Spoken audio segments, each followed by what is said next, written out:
What happens when two of Hollywood's most outspoken personalities clash live on television? When seasoned actress Jamie Lee Curtis sits down with talk show host Kelly Clarkson, what starts as a routine interview quickly spirals into one of the most uncomfortable moments in daytime television history. Before we dive into this incredible story, make sure to hit that subscribe button and let me know in the comments what you think about celebrity interviews gone wrong. The Kelly Clarkson Show was buzzing with its usual energy that afternoon. The studio audience was packed, cameras were rolling, and Kelly had just finished her opening monologue with her signature warmth and humor. Jamie Lee Curtis, promoting her latest film project, walked onto the stage to thunderous applause.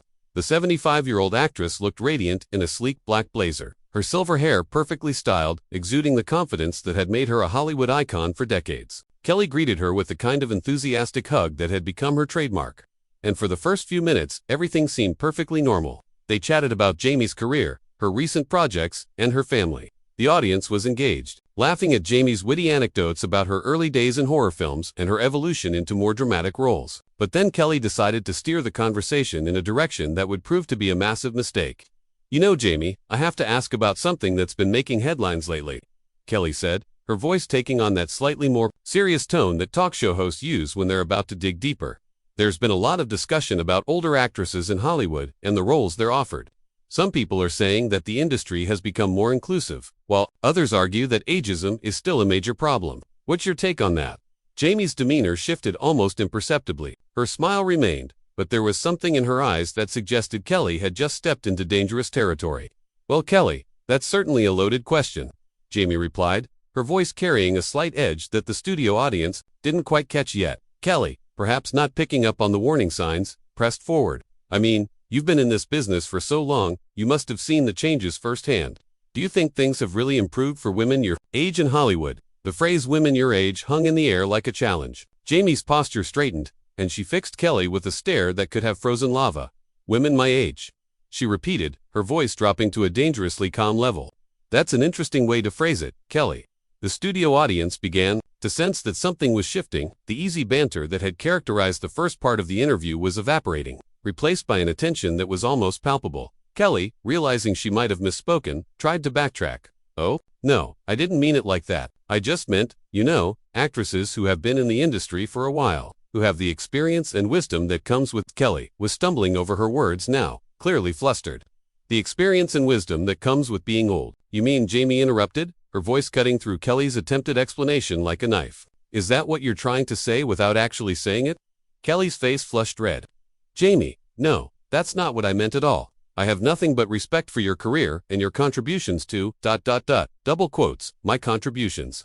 Jamie's voice rose slightly, and for the first time, the studio audience fell completely silent. "Kelly, let me ask you something. When you interview male actors in their 70s, do you ask them about ageism? Do you refer to men their age like it's some kind of limitation or obstacle they need to overcome?" Kelly opened her mouth to respond, but Jamie wasn't finished. "Or do you ask them about their craft, their upcoming projects, their artistic choices? Do you treat them like they're still vital, creative forces, or do you treat them like relics from a bygone era who should be grateful for whatever scraps Hollywood throws their way?" The question hung in the air like an accusation.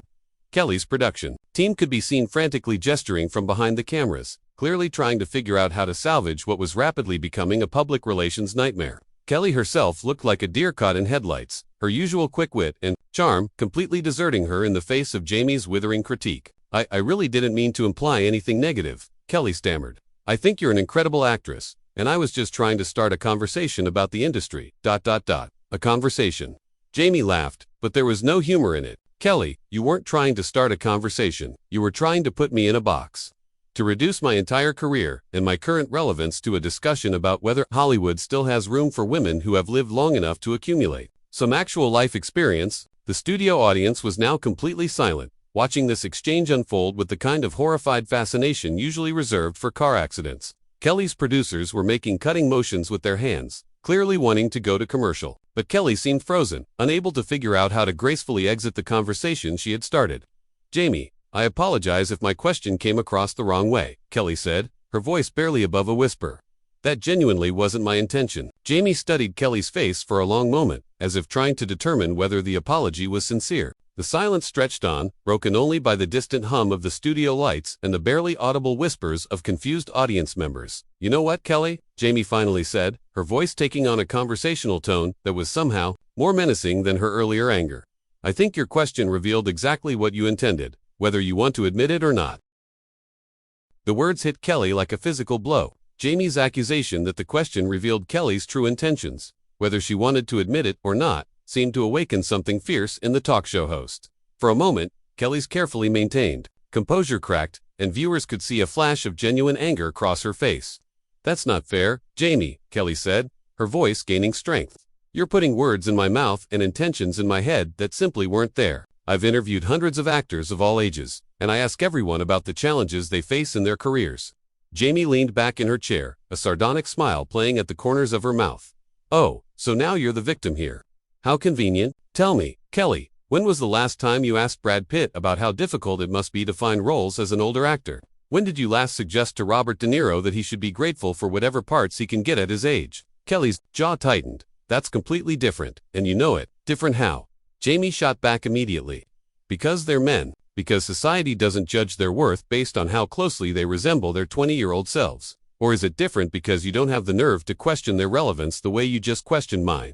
The studio audience was now openly shifting in their seats, some looking uncomfortable, others leaning forward with the kind of morbid curiosity that comes from witnessing a public confrontation. Kelly's producers were having animated discussions just out of camera range, clearly debating whether to cut to commercial or let this train wreck continue.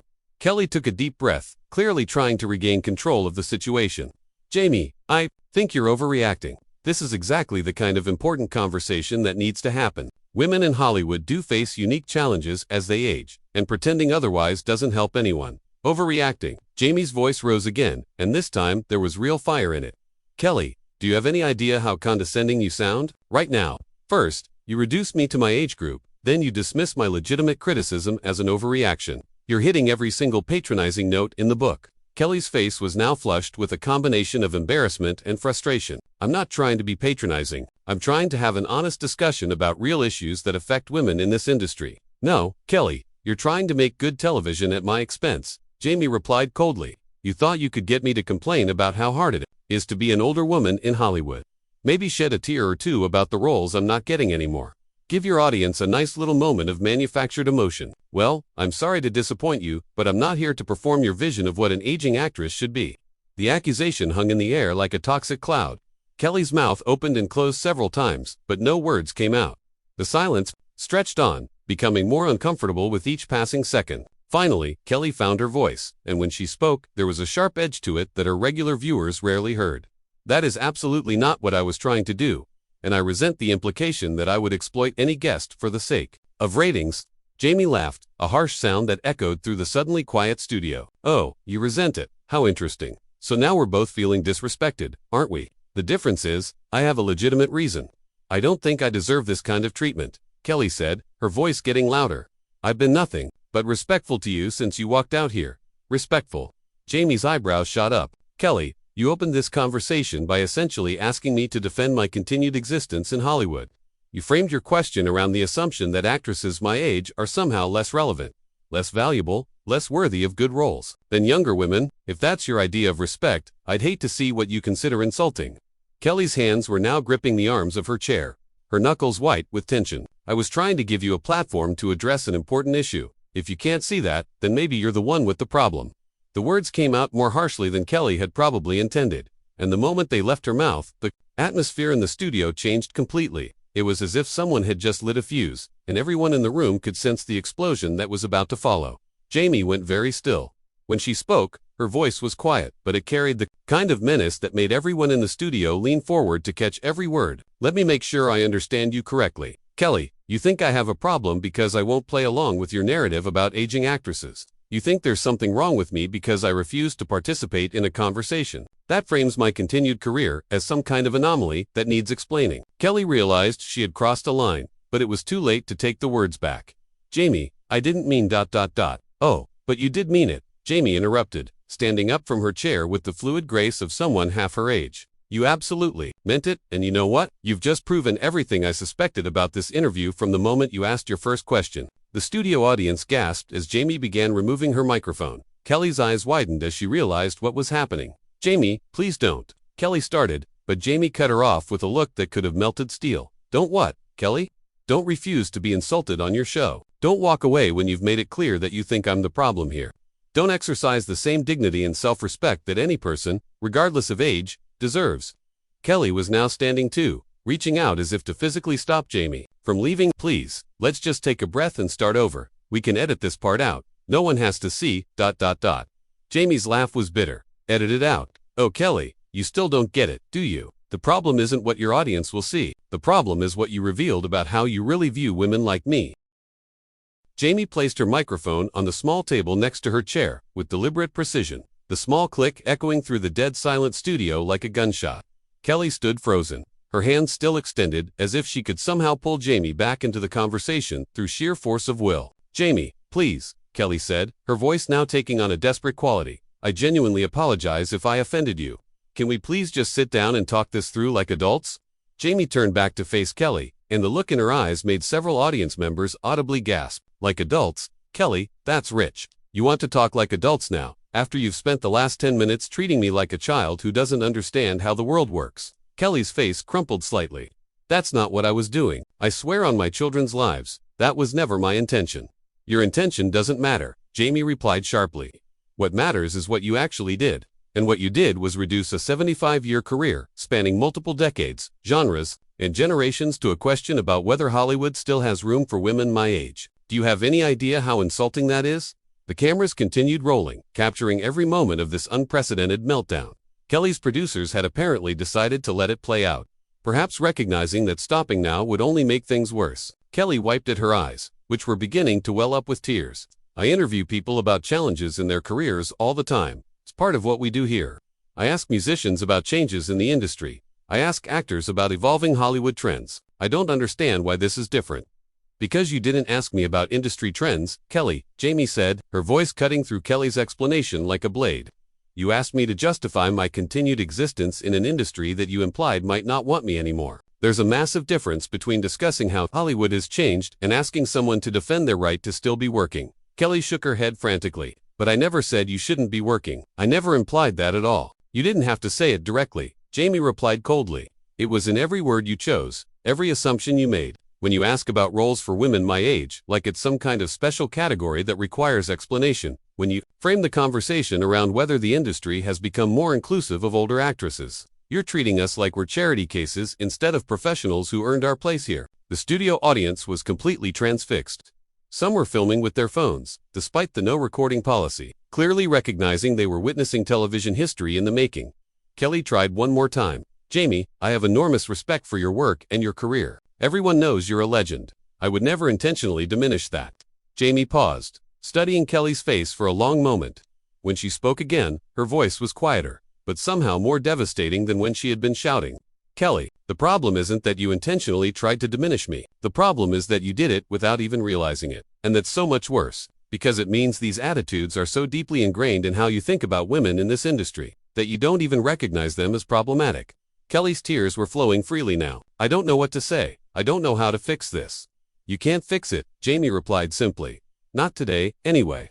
What you can do is think about why you asked me those questions instead of asking me about my craft, my upcoming projects, or my artistic choices. Think about whether you would have framed those same questions the same way if I were a man. And maybe, just maybe, you'll understand why I can't sit here and pretend this conversation is acceptable." Jamie turned toward the exit, but Kelly's voice stopped her one more time. "Please don't leave like this. We can start over. We can talk about your new film, about your experiences in horror movies, about anything you want to discuss." Jamie turned back, and for a moment, there was something almost pitying in her expression. "Kelly, you still don't understand. I didn't come here to talk about my age or defend my career longevity. I came here as a working actress promoting a current project. The fact that you think we need to start over and talk about something else shows that you still see this as my problem to solve rather than your problem to learn from." The studio was so quiet that the hum of the air conditioning seemed deafeningly loud. Kelly stood there, tears streaming down her face, completely at a loss for words. Jamie picked up her purse from beside her chair and slung it over her shoulder. "I've been in this business for over 4 decades. Kelly, I've survived horror movies, action films, family comedies, and dramatic roles that people said I was too young for, then too old for, then to this or to that for. I've outlasted trends, executives, and entire studio systems. What I won't survive is sitting here and allowing myself to be diminished by someone who thinks my age is more interesting than my work." She began walking toward the exit, her heels clicking against the studio floor with military precision. Kelly made one final desperate attempt. "Jamie, I'm sorry. I'm truly, deeply sorry." Jamie paused at the edge of the stage and turned back one last time. "Kelly, I believe you're sorry. What I don't believe is that you understand what you're sorry for. And until you do, this conversation was never going to end any differently." With that, Jamie Lee Curtis walked off the Kelly Clarkson show, leaving behind a stunned studio audience, a crying host, and what would undoubtedly become one of the most talked about moments in daytime television history. The cameras kept rolling for several more seconds, capturing Kelly standing alone on her stage, wiping tears from her face as the reality of what had just happened began to sink in. Finally, someone off camera called for a commercial break, and the red recording lights went dark. But the damage was already done, and this confrontation would be replayed, analyzed, and debated for years to come. What did you think about this incredible clash between two powerful women in entertainment? Do you think Jamie Lee Curtis was right to walk off, or should she have stayed to work things out with Kelly? Let me know your thoughts in the comments below, and don't forget to subscribe for more unbelievable celebrity stories like this one.